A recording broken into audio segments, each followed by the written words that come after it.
Hey there, and welcome to The Explainer. Today, we're going to talk about a business model that's really shaking up how industries think about their supply chain.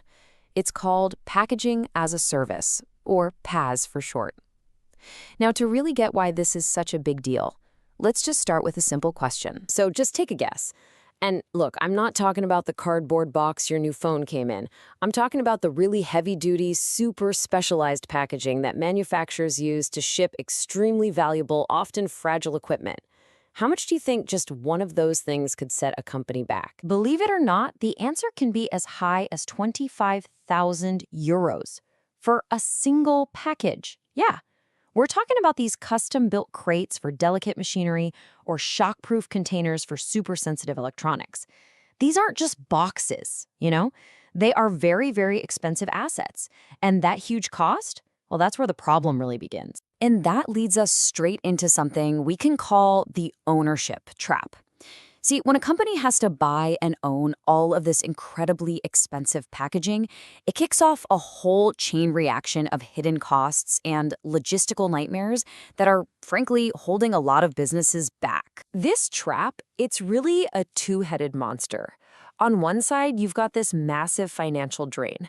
Companies literally have millions of euros just sitting there, completely tied up in, well, boxes. They have to pay to store them, and then they have to pay even more to try and get them back from customers scattered all over the globe. Then, on the other side, it's a huge environmental burden. I mean, there's enormous pressure on companies to be more sustainable and circular, but they often have no idea where their packaging even ends up.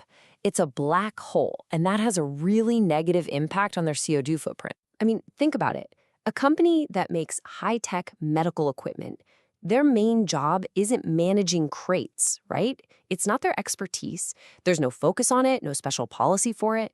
And yet, it's sucking up capital and causing these huge logistical headaches.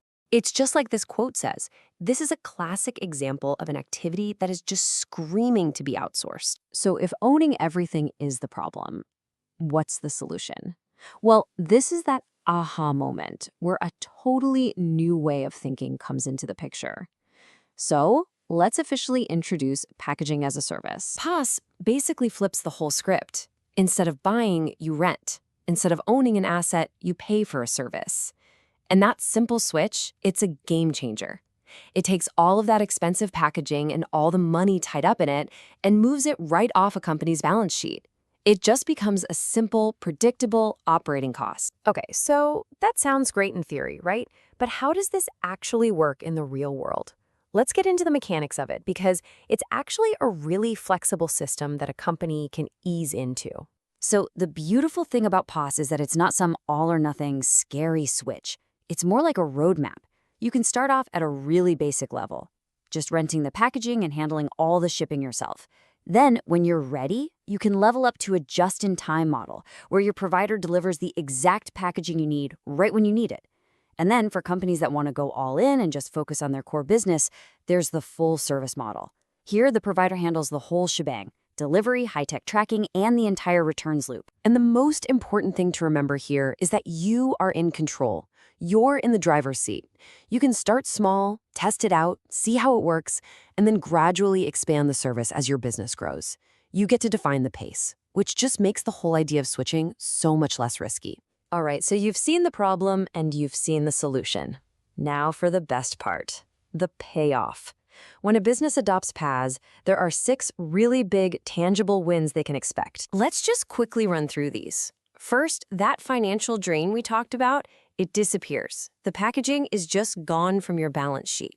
Second, that environmental headache, it's lifted. The provider guarantees a circular process, and they take responsibility for the CO₂ footprint.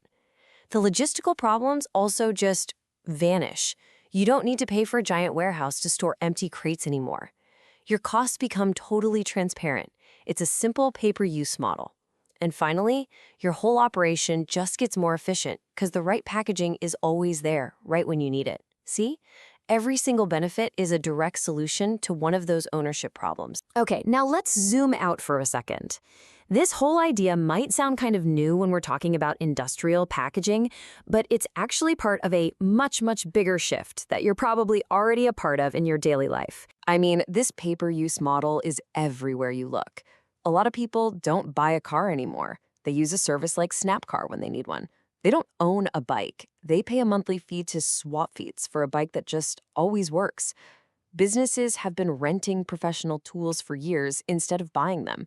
PaaS is just the next logical step, applying that same proven model to the world of industrial packaging. You see, this isn't just a trend anymore. It's quickly becoming the new normal. We're moving deeper into what you might call a possessionless economy, where what we value is access to things, not necessarily owning them. It's about paying for the outcome, not the object itself. And it's happening in our personal lives, and it's definitely happening in the business world. So let me just leave you with this final thought. A modern business today wouldn't even dream of buying all of its software licenses upfront anymore, right? We all subscribe. We pay per user per month. Many offices pay for printers per page they print. So if we're already paying per use for our software and our tools, doesn't it just make perfect sense that high-value packaging is next?